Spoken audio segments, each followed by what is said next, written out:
Well, sweet Lord and holy good night. Welcome to In This Very Moment. And in this very moment, I mean the theme is go rogue, please. I'm going rogue in the sense that I got nothing on underneath this thing that I'm wearing right now, and I'm wearing shorts and I haven't really have anything typed out. I have all these ideas that are just flowing through me, but it's just been a day of great going from one kind of speaking thing to another. And but I love how I'm feeling in this merry moment because I'm having such a lightness of heart about it. I mean, really, what's going to happen? What's the worst thing that we think happens to people is we die? Well, we have got that all back asswards. Death, to quote me, is not the last act of a cruel or absent God. Now I'm trying to center myself here in the screen. I don't know what's going on. The camera's moving. I mean, it's just fun stuff. Uh, Computer's going rogue. I've got cords in between my legs. It's very nice. All right, so here I am. I'm going to look at the screen again and think I'm going to. Oh, well, I don't know what I'm just saying, but this in this very moment, the joy of not following convention.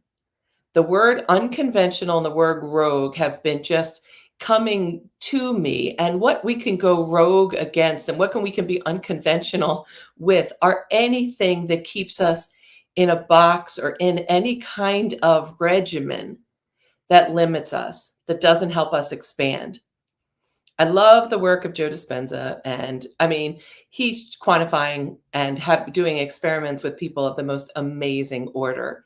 And he talks about when he does talks about how people get into habitual routines and then don't really access this incredible power, this infinite power that we all have.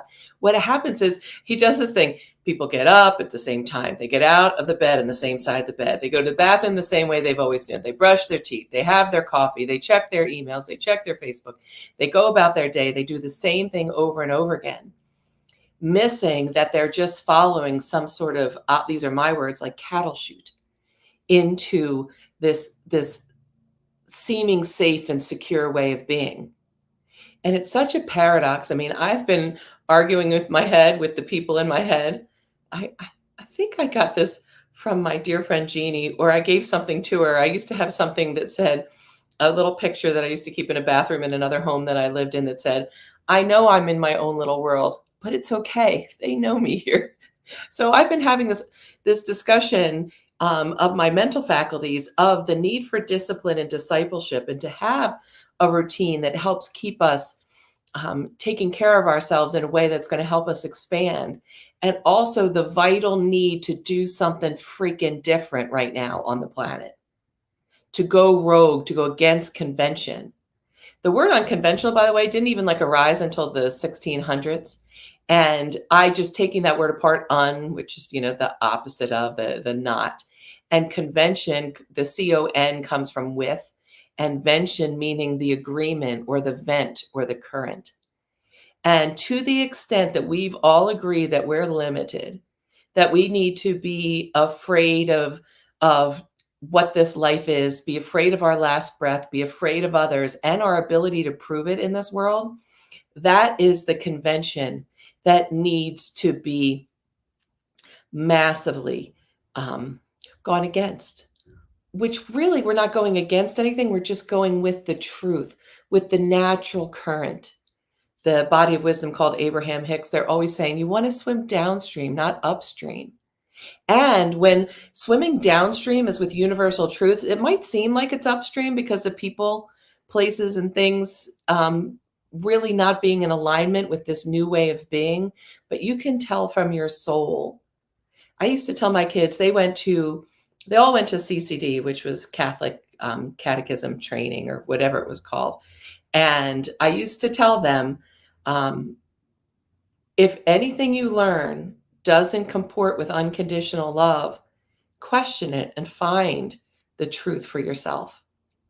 And I sent them to get all of their sacraments and all of that, even after I had had some fallings out and fallings back in with my Catholicism. And now I'm so grateful for it as part of my Catholic means universal, my universal knowing of something greater, and having that foundation that at least I was like, I was listening to the words when I heard we are the light of the world. I wanted to be the light of the world.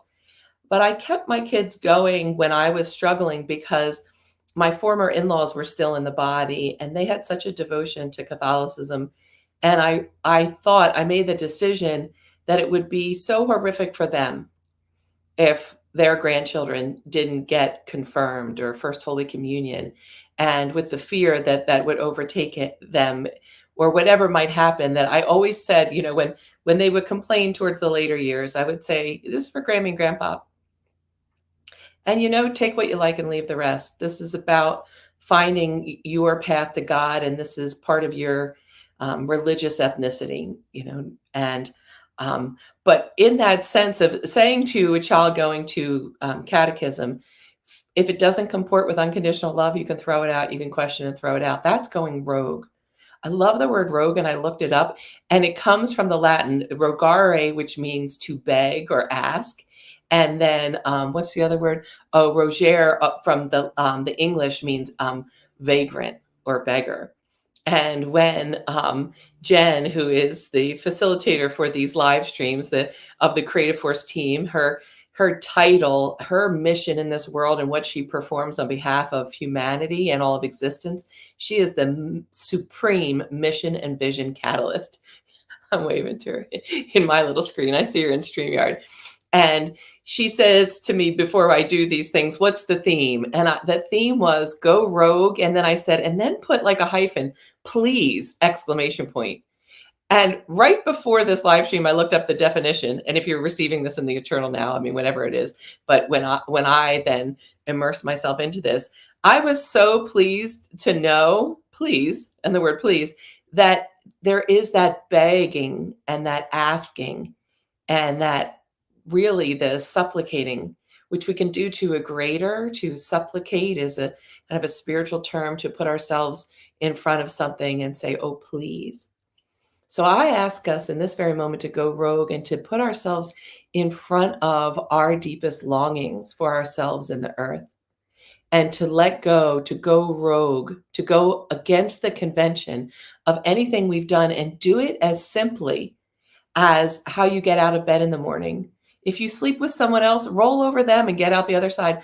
One of my most favorite things to do, and I first started doing this on planes when I was next to someone that I knew, would be if I'm in a middle seat and I want to get out, I want to get out and go to the bathroom and say, you don't have to get up. And I fall all over them saying, excuse me, pardon me, excuse me, and just like face and hair and rolling all over them. And it's the most delightful thing. And so do that in bed with someone else. I mean, if it's consensual and all that, roll over them to get out of the other side of the bed in the morning.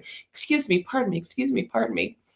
The reason when I really wanted that I came upon that, I was coming back from India in 2011, 3 incredible weeks in India. And I came back, my mind was broken, my body was broken in all the ways that I needed to, like, is it Leonard Cohen that, I don't know if he said it or someone else said it, but I know that he's talked about it, that the cracks are where the light gets in. I mean, I was so cracked open to let more light get in and more light shine out from me. And I was in the middle of one of these huge planes. So it's 4 seats in the middle and then 3 seats and 3 seats. And for the 12 god awful, it felt awful way home. It was so hot in the plane. I was on the second seat in the middle. And the person next to me either has the superpower of sleeping for 12 hours or was highly tranquilized. And she was a woman of large size. And I am the kind of person that goes to the bathroom in the middle of the night. It's just what I do. And by that point, after that was the end of like 40 hours of traveling to get to the planes and to connect through Belgium and do all that, my feet were swelling like cankles. I thought I was going to lose circulation, and I needed to get up and move. And I would try to get up and over this woman. The only way to do it without like sticking my beautiful ass in her face was to go front ways and kind of like concave or convex, I don't know which is the right way, over her and try not to touch her. And what I came to know after a while, that woman wasn't waking up no matter what I did. And then I just started doing that on purpose and fun. And so that, Catherine saying, Leonard Cohen, ring the bell. Oh, thank you, Catherine. I love you like crazy. Our rose heart on fire. Amazing. I don't have words for the beauty and power of the the people that I get to love and be loved by, and to be able to join together to raise the vibration of humanity for us personally and for everyone. It's just time. We're going rogue. As a matter of fact, this is being recorded in the month of September 2022, and I've recorded the Power of September podcast. And in September, on September 19th, it's National Talk Like a Pirate Day. So the little thing I did was really because I couldn't find the other earring, but I'm only wearing one earring like a pirate, like arg maybe. There's no other earring over here. It's like arg. Yeah, so I'm going a little rogue. Not that you would ever be able to tell about it, but it's kind of rogue to me to wear one earring, to go off script, to go off kilter. And any script that we've told ourselves that we need to be approved of, liked, validated by someone else in order for us to feel good about ourselves, any part of ourselves that we don't feel deeply confident, unshakably confident in our ability to create a life that meets our needs, which always includes joy and fun and self-care, plus the ability to serve others naturally because our cup overfloweth. That is the kind of convention, and that is the kind of framework that I beg myself and I beg you to move from. And so when we start, it's so wonderful. There's great things to this discipline, to patterns and regimens, but they so easily, these rituals that we subscribe to so easily become hollow and rote and bind us. That which was to be able to bring us the ability to feel secure and free and healthy and grounded and expand at the same time can so easily bind us. The ego, or the sense of separateness, is a many-headed hydra. And when you cut off one, there's like two more take its place. So I encourage you to think different thoughts. I was with Helen, that was the original galactic midwife for the Galactic Council of Women, All Genders Welcome, and the creative coordinator for Cindy Unleashed. And she is now known as the Connector. And she was helping me with technology. And I went to her home with her husband and 6-year-old son for the first time. And, 6-year-olds, her son, I call him the Emperor. I call myself the Empress. And this young man is the Emperor. I always say, I think he's going to take this over in when I'm ready to retire. Out of whatever it is that I'm doing right now, this planetary force for truth business. And so working with a 6-year-old that has a lot of sense of himself and also a lot of that free-spirited emotional play, I said to Helen, how should I approach him? And I said, when her dogs came at me crazy, I decided to do something different, and I went at them crazy. Like, I was so happy to see them. And I tell you what, they kind of left me be. Like, there was a meeting of the minds, but it wasn't like the continual. I did something different. I went rogue. I went against convention. I went crazy, like the way the dogs would go. Arr! And with her son, I watched, and I watched what he was doing. But one of the things that was so amazing, I said to him, what should be my first thought when I wake up tomorrow morning? Oh my God, I've got a fruit fly that just went in my eye. Thank you, fruit fly, being rogue. That was nice. And he laughed and said, I want to take an ice bath. And he really wanted me to take an ice bath this morning. And I was thinking of this guy, I think his name is Jim Hoff. And he's a big proponent of merging into ice water first thing in the morning. And I know Tony Robbins does it, and so many athletes do it, and it's supposed to bring you longevity. And there's whole groups of people doing that. And so I talked about it. I put my hand in ice water once when we were doing at the healing art school that I was part of, when we were doing an exercise about being able to tolerate sensation, and it was really awful. I might put a couple ice cubes in a bathtub or go down to the ocean, which has been bare ass cold. I always use the term bare ass. I don't know if bare asses are really cold or they're known to be cold, but it's like what maybe it means BARE, not the bare ass cold, but you've got nothing on your hiney and it's cold. Although mine tends to be nice and warm, which is lovely. I thought about actually trying to take a cold bath this morning, and I thought of all the reasons, the medical reasons, or the what people are saying about it. And then I thought, you know what? I grew 4 new human beings in my body, and then had my hips widen and a space that's normally this small grow to that to birth babies. And then I had my breasts produce milk and engorge and go through fevers and nurse them and kept them alive for years, and the cracked nipples and all that kind of stuff. And while dealing with periods moving in time with the tides, I'm like, what? Let me just think. I'm sure a lot of women do this, but that sounds like a man thing to do. Like you're going to find healing and health by immersing yourself in ice water every day. I'm not saying it's wrong. I'm not saying this is the highest and healthiest healing, but I'm thinking like my body will move in time with the tides, and you jump in ice water in the morning. So what I did was I recorded myself fresh when I first woke up. Normally, the first word I say in the morning is the name of God that I know. Like I want to start my day like that, and the last thing I want to align myself and my breath and my vibration with the energy known as the infinite oneness within and around me. But for this day, I went rogue. And I got the video and laying there in bed, fresh up, the hair like Rosanna Dana or Medusa or whatever it is, and the eyes, the dawn's first light, although my dawn was 8 a.m. I kind of like 8 a.m. And God bless the people that immerse themselves in ice water 4:30 a.m. and do all that stuff. I think that's really great. I'm just not there yet. So I do a selfie video and I say, I think I'll take an ice bath this morning. And then, will I? And sent that on to Helen for Fox to have. And the reports are that he delighted in me doing that. And I will say that when the shower started today, I put my legs in before it was warm. Ice bath, Cindy style. And I feel pretty healthy. I've been doing something that I have sworn that I wouldn't do for 30 plus years. I'm having some coffee in the morning. I have finally accepted that. I mean, I really like that astrologically I have no houses in or earth signs. I don't know exactly what it is, but it's something about it's not very common for someone to have nothing in the placement of the initiating energy. I can accomplish anything and I do initiate things, but it takes me a little to get going. And I appreciate that. I would just as soon wake up at 8 a.m. and stay in bed till 10. But what I find now is that that's wonderful if A, I have nothing that I really want to experience, and B, if I'm not ruminating. If this machine isn't in creative state, it's in review and projection state.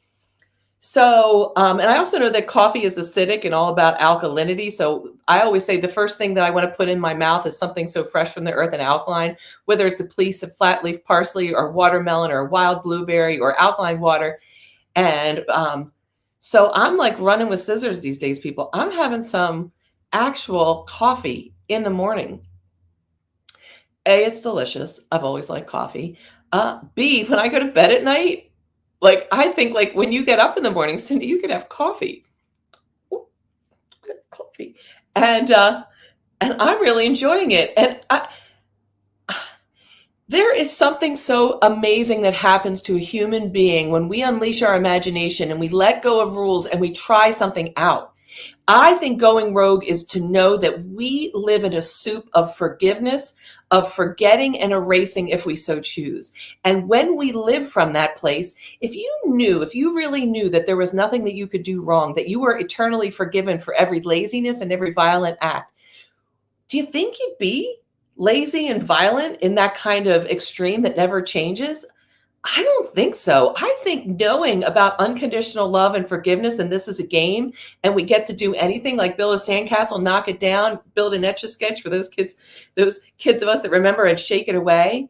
And that if you can have the capacity to forgive and to apologize and know it's lightning, in the recovery world, there's 12 steps and they have to do with the 12th month. September is the month of making amends. You prepare to make amends in the months before, but in step 9, you make amends where it wouldn't injure yourself or another to do so.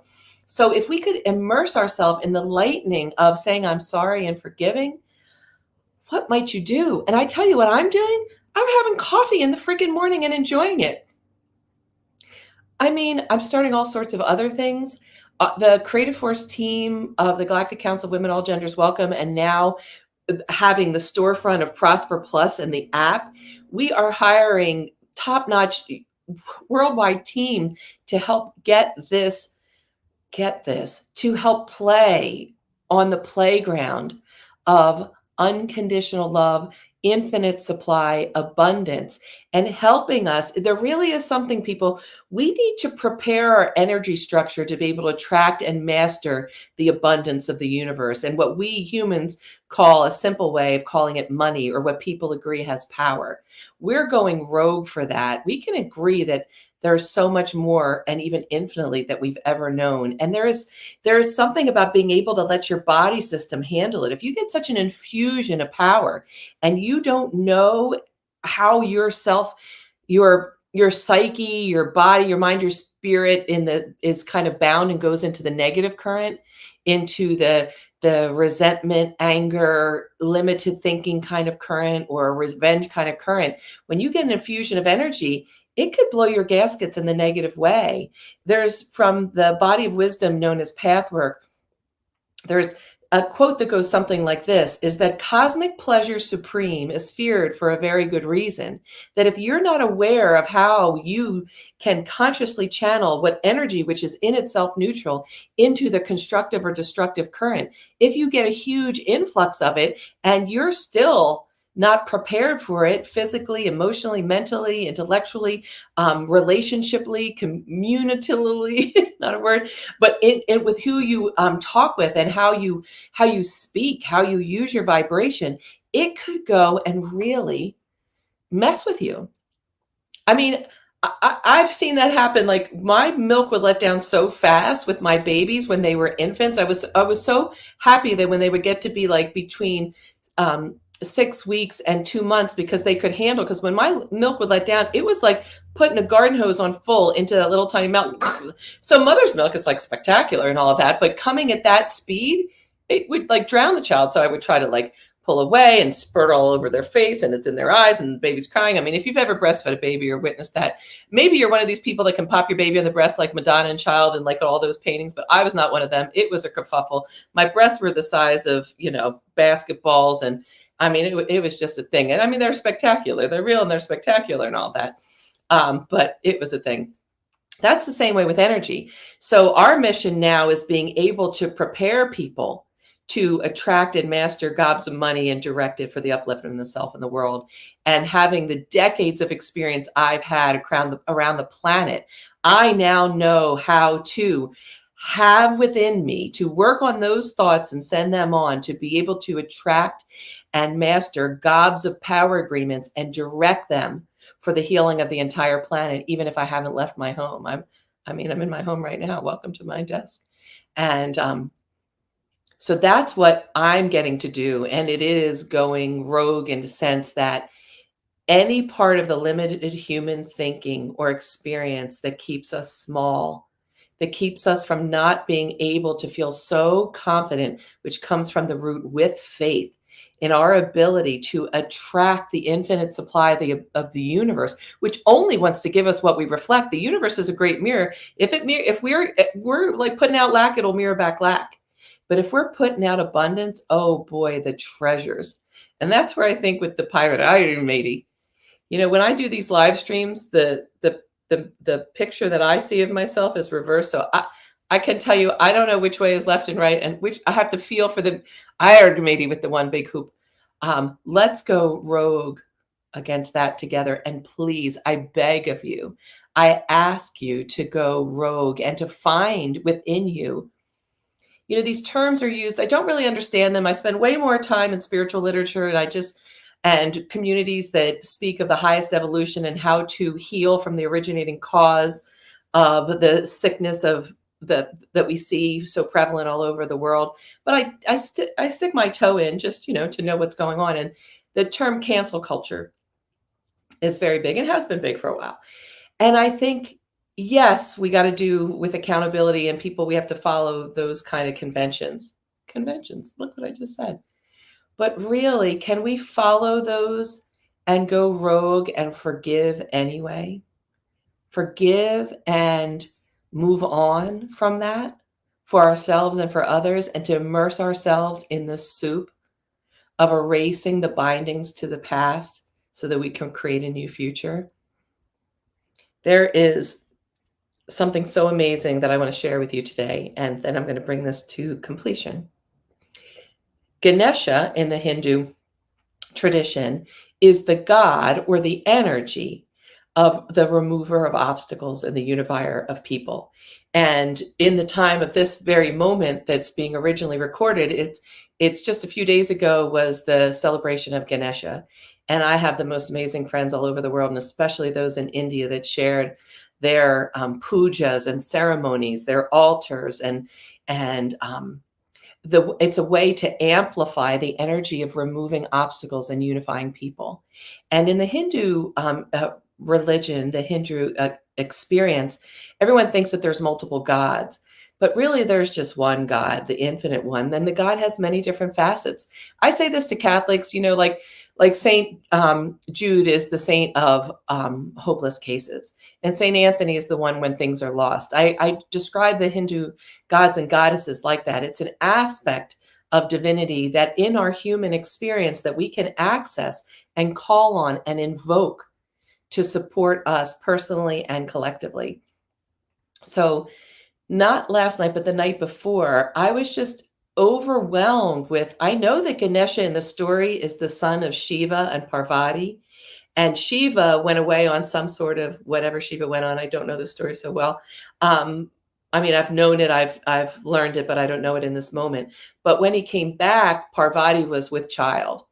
And Shiva thought that Parvati, his feminine complement, had shenanigans, sexual shenanigans with someone else, but it was really Shiva's child. So when the child was born, I think this is the way it goes. I so apologize to anyone that knows this story if I am getting this wrong, but we're in the soup of unconditional love and forgiveness. So just forgive me for it. And the point is really the energy is more important than the details of the story. I mean, someone might disagree with me, whatever. I'm going to go with that. So chops off the son's head, and then somehow this elephant god, this elephant supreme or spiritual energy is given to the son of Shiva and Parvati so that this child has a head. And this child is then known as the remover of obstacles and unifier of people. And there's always a little mouse shown with Ganesha, because remember the story, like the mouse can pull out the thorn out of the big foot. We need all of creation to help. So there's always that with Ganesha. And Ganesha's always been personified as a male force. And I couldn't get out of my head Ganesha as a female force. And I'm going to be launching, you're going to be seeing coming attractions. I'm going to be launching my Fierce Feminine Prosperity Power program for spiritually deeply caring women to get unshakable confidence in their ability to attract and master money without limitations, so that they can meet all their needs with security, plus amplify and uplift the world. And it's going to be a 12 series, and having to do calling on preparing our bodies like we might do to be the vessel of new life that comes out of our womb, but to preparing our bodies for this ushering in the new age, bringing it in with the feminine force. And I really wanted to I kept feeling that I need to start this energy with Ganesha. And masculine is spectacular, feminine is spectacular. They really are equal. They're complementary. It's when we don't know the complement, and then when we bring together masculine and feminine, we have the original creative force. That's actually a title of a pathwork lecture called Masculine and Feminine Energy in the Creative Process. And if you go on pathwork.org and look that up, I highly recommend it. It takes it out of classic genitalia assignment, and it takes masculine into active and feminine into receptive. It's just so amazing that I kept thinking about wanting to start that, and I kept seeing Ganesha as a feminine force. And then I talked to one of my master healers, because I have some people on this planet that I get to not only call soul sisters, but I get to be able to be in the role of student and client with them. And she studies with extraordinarily beautiful groups of monks and Brahmin in India. And there was just for the first time in the celebration of Ganesha, the celebration of the birthing of female Ganesha. We're onto something here, people. And whether you identify as male or female or non-binary or transgender or whatever, however it is you call yourself, gender or none, the feminine principle, the principle of nurturing, of protecting, of growing, of infinite supply, of abundant mother's milk, and the ability to take two things that come together and grow them in the most gloriously accurate instrument ever created in the multiverses, being the human body. The aspect of Ganesha having the feminine energy of the remover of obstacles and the unifier of peoples. That is what I want to leave you with today. And I'm going to do a simple chant to Ganesha. When we use our breath and our voice and we inhabit whatever it is, if we just breathe in love, breathe out peace, that's like, English language.